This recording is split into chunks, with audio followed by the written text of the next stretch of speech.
Ok, số này là cái trong cái video này cái dương sẽ xem về mô thổ rồi việc để dương ai tiền rút phép tự đạoในขนม advert bởi dương chính trên đường bóng cứ dương sẽ xem này mô thổ bởi dương miền Tây thì mỗi cái dương miền module and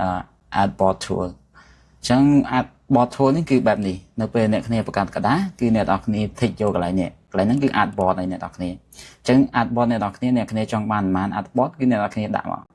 ចឹងបើសិនជា tick adbot កន្លែងនេះគឺអ្នកគ្នាចុច create មកចឹងយើងនឹងបាន adbot មួយឯងចឹងនៅក្នុង adbot នេះគឺអ្នកនរគ្នាអាចធ្វើបែបណាអ្នកនរគ្នាអាចប្រើ adbot អ្នកនរគ្នាអាច copy មកអាចទាញដាក់ adbot ទី2ឬក៏ adbot ទី3ទៅតាមអ្នកនរគ្នាចង់បានបែបហ្នឹងអូខេគេឈ្មោះ adbot ទី1 adbot ទី2 adbot ទី3អញ្ចឹងបើសិនបើអ្នកនរគ្នាចង់ទាញរូបភាពអ្នកនរគ្នាអូខេខ្ញុំសុំសូរូបភាព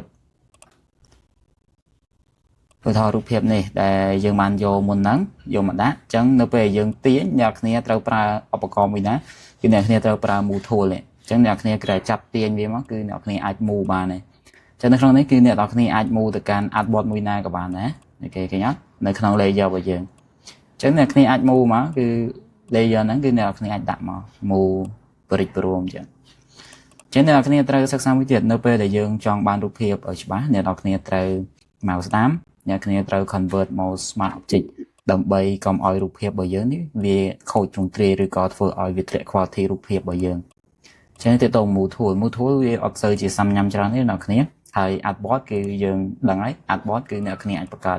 ចង់ add មកខាងឆ្វេងឬក៏ add ទៅខាងស្ដាំ add មកខាងក្រោមក៏បានដែរបែបនេះក៏បានអត់ជាបញ្ហាទេអាហ្នឹងគឺ adbot អូខេចឹងអ្នកនរគ្នាអាចមើលទៅលើ adbot របស់យើងអ្នកគ្នាអាចប្រិចបរួមទៅគឺ selection tool របស់យើងគឺមានតែប៉ុណ្្នឹងឯងអ្នកនរគ្នាគឺ select ទាញផ្លាស់ប្ដូររូបភាពឬក៏យើងមានរូបវិណាទៀតរូប Cristiano Ronaldo my idol ចឹងអ្នកគ្នាចាប់ទាញយកតែម្ដងមក